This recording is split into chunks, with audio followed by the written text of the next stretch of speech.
자, 여러분 안녕하세요. 오늘의 한자어 196번째 시간입니다. 오늘 함께 살펴볼 단어는 바로 이것입니다. 어떻게 읽고 어떻게 해석을 할까요? 그리고 이 단어에는 어떤 문화가 숨어 있는지도 아주 간단하게 살펴보도록 하겠습니다. 바로 보시겠습니다. 일단 이 글자는 좀 어렵게 생겼지만 그래도 잘 읽으실 수 있는 글자인 폭죽입니다. 물론 우리 발음으로 하면 폭죽 이렇게 발음이 되겠죠. 폭죽. 이고요. 우리가 알고 있는 그 불꽃놀이 할 때 폭죽을 이야기합니다만 여기에 왜 대나무 죽자가 들어가는지에 대해서 저는 개인적으로 상당히 어렸을 때부터 궁금했습니다. 실제로 저는 이 폭죽이라는 단어를 처음에 들었을 때 이 죽이라는 것이 대나무라는 생각을 전혀 못하고 어렸을 때를 말씀드립니다.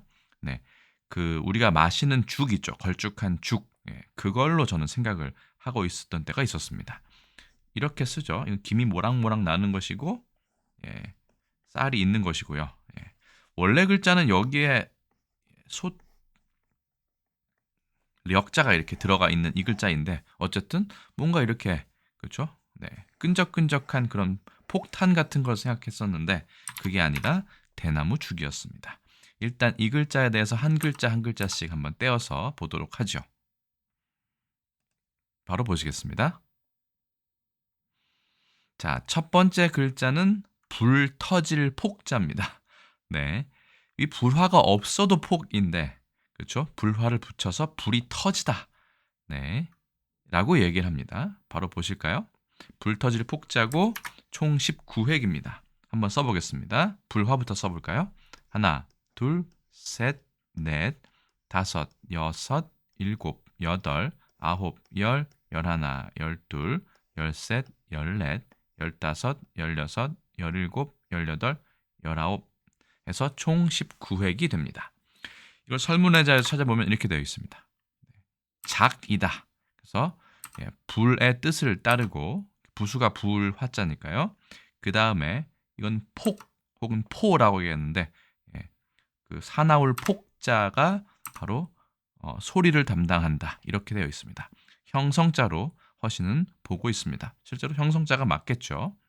그런데 사실은 이 폭자 자체가 이 날 일이 있는 불쬐 폭자의 원자입니다. 그래서 이 옆에 이제 보시면 아시겠지만 이 전서체를 보시면 아시겠지만 이 아래가 이게 무슨 그 물 같은 게 아니고요. 쌀 미자입니다. 그래서 쌀을 수확을 해서 그것을 햇볕에 농기구와 함께 이렇게 말리는 듯한 그런 글자가 소전, 전서에 나타납니다. 한번 보실까요? 그래서 이렇게 생겨 있는데 그래서 이 글자는 햇볕이 강하게 내리쬐는 것이기 때문에 뭔가 맹렬하다, 세차다의 뜻도 가지고 있어서 여기에 만약에 그렇죠? 물 숫자가 있으면 이게 폭포 혹은 원래는 소나기의 뜻이었을 거예요. 물이 세차게 막 콸콸콸 내려오는 것이기 때문에 소나기 포도 되고요. 특히 우리 폭포할 때 이 포자를 이 폭포로 씁니다. 그렇죠? 그래서 어쨌든 이게 이제 사납고 맹렬하다는 뜻인데 거기에 불이 하나 더 더해졌으니까 뭔가 뻥뻥 터지는 것을 이야기합니다. 이 글자 같은 경우는 불사를 작자인데 옆에 이제 국이 작자가 있는 것이 재밌죠. 불을 사르긴 사르는데 이 뭐라 그럴까요? 그 부피를 정하는 액체의 부피를 정하는 이 국자의 양만큼 무언가 잘 굽는 것을 이야기한다. 라고 생각할 수도 있겠습니다. 너무 많이 익히면 타고 너무 많이 구우면 또 덜 익기 때문에 그 국자의 계량의 어떤 그 의미에 있어서 정확하게 불로 굽다의 뜻으로 해석할 수도 있겠지만 어쨌든 이 불 터질 폭자는 뭔가 빵 하고 터지는 것을 이야기한다. 폭이라는 발음에서 착안할 수도 있습니다. 뭔가 빵빵 터지니까요. 마침 중국에서는 빠오라고 얘기를 하는데 뭔가 뻥 터지는 느낌이 좀 들긴 하죠. 자, 그 아래쪽의 글자는 잘 아시다시피 대나무 죽입니다. 대죽 이렇게 되어 있고요. 자, 총 6획으로 되어 있습니다. 대나무의 어떤 그 마디를 나타냈다고 하는데 그래도 어느 정도 해서체이지만 그 원형이 남아 있는 것 같습니다. 하나, 둘, 셋, 넷, 다섯, 여섯. 그래서 마지막은 좀 삐치는 그런 경향이 있죠. 이것이 나중에 머리로 올라가면 이렇게 대나무죽이 이렇게 표시가 되죠. 이 부수를 가진 글자는 매우 매우 많습니다. 예전에 대나무가 얼마나 중요한 재료였는지 간접적으로 알 수 있죠. 자, 대죽자에 대한 설문해자, 허신의 설문해자를 보시면 이렇게 되어 있습니다. 그렇죠? 겨울에 돋아나는 풀이다. 겨울에도 대나무는 꼿꼿하게 잘 버티고 있죠. 그렇게 얘기를 하고요. 상형자다라고 되어 있습니다. 실제로 보시면 이렇게 생겼습니다. 이거는 이제 소 전체고요. 만약에 갑골문을 보시면 이렇게 생겼습니다. 뭔가 땅이 있고 쭉쭉 뻗어나가 있는 것을 얘기하죠. 옆에 있는 이것은 뭘까요? 껍데기나 이파리를 상징했을 것 같습니다. 그렇죠? 실제로 아래쪽으로 늘어져 있는 것은 죽순 혹은 대껍질을 말한다라고 허신은 얘기를 합니다.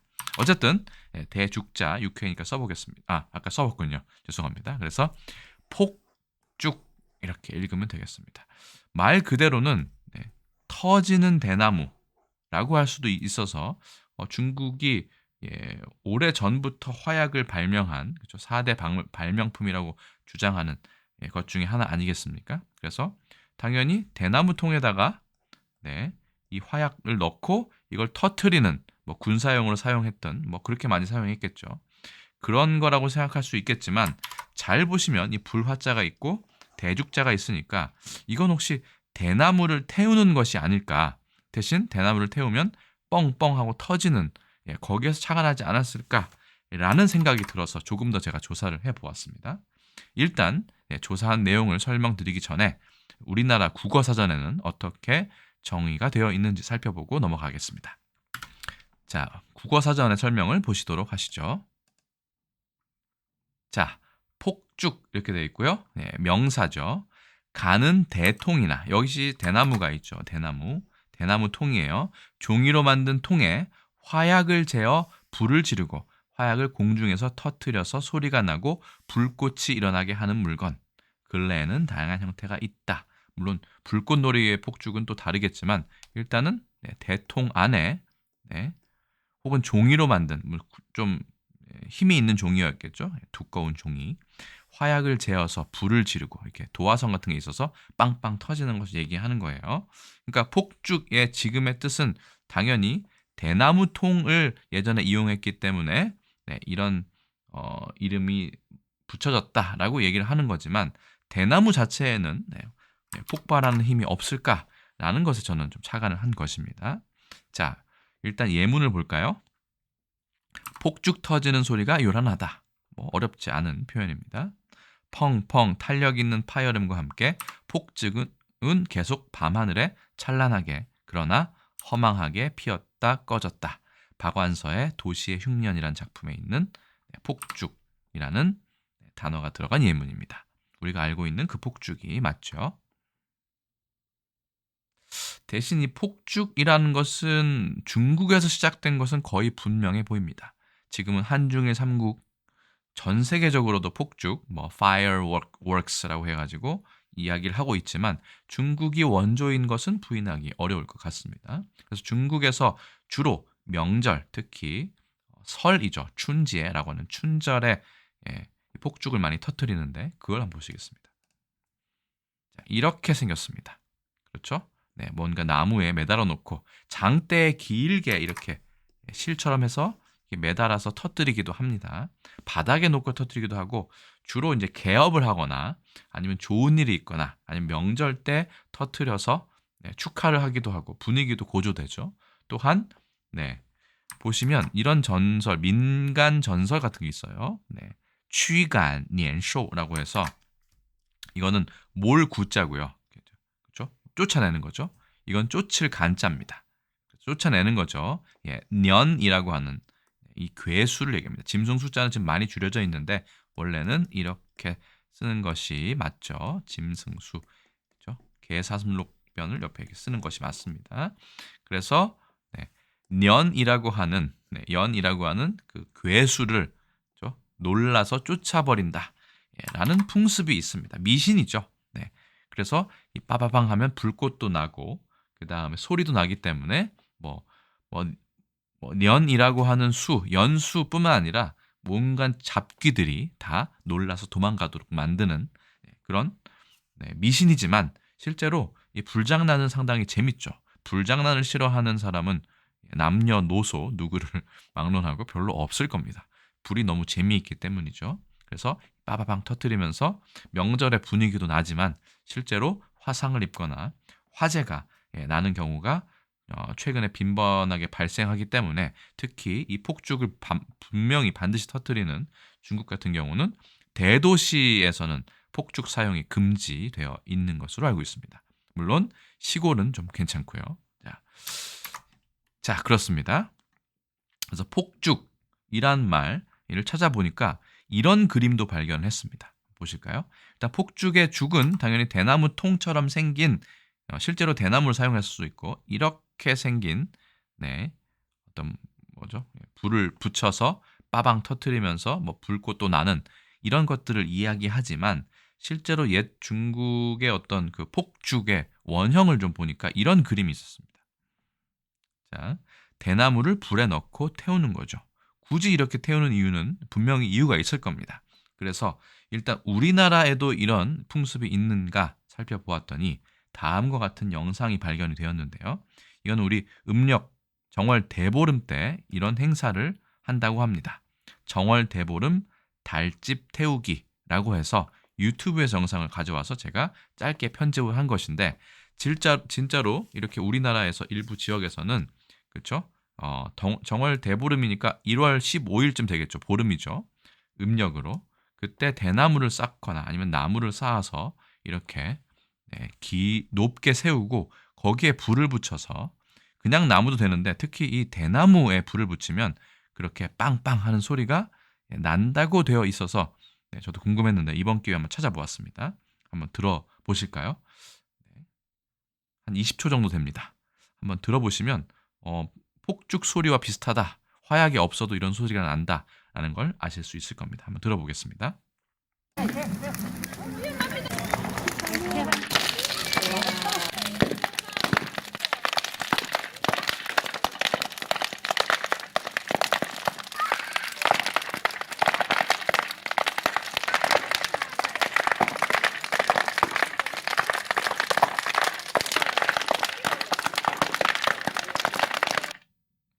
네, 어떠십니까?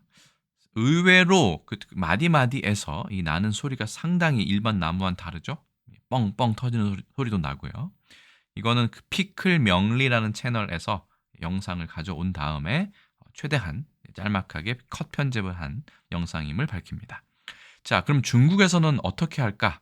물론 아까 말씀드린 그림처럼 이렇게 작게 하는 경우도 있지만 최근 제가 발견한 영상에는 타이완에서 상당히 대규모로 바닥에 폭죽을 깔아놓고 터트리는 영상을 하나 발견했기 때문에 좀 특이해서 제가 가져와서 여러분들께 소개를 해드리도록 하겠습니다. 자, 2022년 베이강이라는 곳에 잉마주 이 아무튼 신을 영접하는 그런 어떤 축제 같은 것인데 이때 폭죽 180상자를 한꺼번에 태웠다고 해서 한번 제가 가져와 보았습니다. 원래는 이렇게 태우지 않는데 볼거리가 좀 풍성한 것 같아서 제가 가져와 봤습니다. 한번 이거 들어볼까요? 한번 영상 보시겠습니다.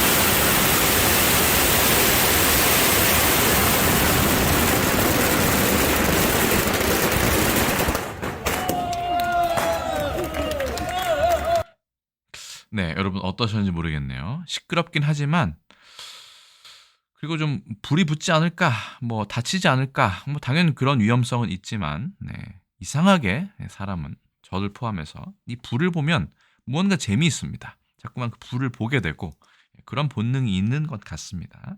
그래서 상당히 명절 분위기는 축제 분위기는 확실히 살릴 수 있다. 물론 이 빨간색을 좋아하기 때문에 중국은 이 빨간색으로 다 통을 감싸 놓는데 여기 있는 쓰레기를 치우는 것만 해도 상당히 골치가 아플 것 같습니다만 어쨌든 이렇게 중국은 폭죽을 좋아한다 정도로 보시면 될 것 같습니다. 그러니까 폭죽이라는 뜻에는 엄밀히 말하면 원래는 대나무를 빵빵하고 태우는 것에서 시작을 했고 터지는 대나무일 수도 있습니다. 이 뜻이. 그런데 나중에는 여기에 직접 발명한 화약을 채워 넣어서 점점 불꽃놀이를 즐기게 됐겠죠. 물론 처음에 화약은 상당히 비쌌기 때문에 민간에서 사용하기가 어려웠을 겁니다. 거의 전쟁 때 일부 사용하거나 뭐 이런기 때문에 화약을 일찍 발명했다고 해도 이 화약을 대나무 통에, 죽통에 넣어서 터트렸을 확률은 민간에서는 상당히 적었을 것 같다라는 생각이 들고요. 실제로 뭐 당나라든 수나라든 뭐 송나라든 문인들이 이 폭죽이란 단어를 많이 쓰고 있는 것을 알 수 있습니다. 작품에도 남아있고 특히 시에 많이 남아있는데 그것도 그냥 대나무를 태우는 것이 아니었을까라는 추측이 전 개인적으로 가능하다고 생각합니다. 자, 그럼 폭죽이란 단어. 오늘 영상이 좀 길어지긴 하는데요. 자, 신문에는 어떻게 나와 있을까요? 28년과 87년 모두 있는 걸 봐서는 아주 예전부터 폭죽이란 단어는 우리나라에서도 사용되어 오고 있음을 알 수 있습니다. 폭죽의 일인, 일본 사람 사상 이렇게 되어 있네요. 폭죽이라는 표현이 있고요. 그 다음에 1987년 경향신문에는 고성능 폭죽 장난감 극성, 명절 노려 대량 유통, 주택가 공해로 되어 있네요. 그래서 폭죽이라는 단어가 예전부터 지금까지 꾸준하게 사용되고 있다라는 것은 간접적으로 우리가 확인할 수 있습니다. 그럼 이렇게 유명한 폭죽 한중일 삼국에서 똑같이 쓰고 있을까요? 자, 실제로 쓰고 있습니다. 일단 중국을 보시면 빠오주라고 해서 폭죽이라는 단어를 그대로 쓰고 있음을 알 수 있습니다. 간체자라고 할지라도 전혀 줄이지 않고 있는 좀 특이한 모양이죠. 그 다음에 일본에서는요, 역시 똑같이 박치크라고 해서 폭죽이라는 말을 그대로 씁니다. 한, 중, 일, 삼국이 모두 같은 한자를 쓰고 있다는 것을 확인할 수 있습니다. 특히 이렇게 연달아서 터지는 아까 같은 그런 폭죽 같은 경우는 중국에서는 특히 비엔파오라고 얘기합니다. 채찍 편자에 싸서 구울 포자인데 이 포자와 이 포자는 중국에서 거의 비슷하다고 보시면 될 것 같아요. 이거는 포탄의 뜻도 있지만 뭔가 빵빵 터지는 것은 비슷하죠. 그래서 채찍처럼 생긴 이렇게 긴 곳에 이렇게 막 매달려 있죠. 이 폭죽들이. 그래서 따다닥 해서 타면서 올라가는 보통 이렇게 매달아 놓거든요. 중국에는 그 상점을 가게를 개업할 때도 많이 쓰고요. 뭐 결혼식 때도 쓰고 장례식은 안 씁니다. 명절 때도 정말 많이 써서 어떻게 보면 재밌는데 어떻게 보면 쓰레기도 많이 나오고 좀 시끄럽기도 합니다. 어쨌든 분위기 조성할 때는 뭐 이만한 게 없다고 저는 개인적으로 생각을 합니다. 하지만 위험성이 있기 때문에 중국에서도 최근엔 좀 자제하는 분위기가 있긴 하죠. 자, 영어로 알아보면 firecracker 이런 게 이제 따다닥 터지는 조그만 이런 뭐라 그럴까요? 폭죽이라고 한다면 firework라고 하면 이건 불꽃놀이 할 때의 그 좀 큰 그런 폭죽을 보통 firework라고 얘기를 합니다. 뭐 이 정도 하면 되지 않을까요? firecracker도 재밌는 게 crack 자체가 뭐 쪼개지다의 뜻도 있지만 원래는 뭐 바삭, 뭐 짜작 이런 소리를 나타내는 의성어에서 온 걸로 알고 있거든요. 그러니까 뭐 짜자작 하는 소리를 내는 불이다라고 하면 폭죽과도 뭔가 상당히 유사한 그런 느낌이 듭니다. 소리를 좀 강조했다라고 볼 수 있겠죠. 폭죽의 폭자도 저는 개인적으로는 소리를 묘사할 수 있다라고 생각을 하고 있습니다.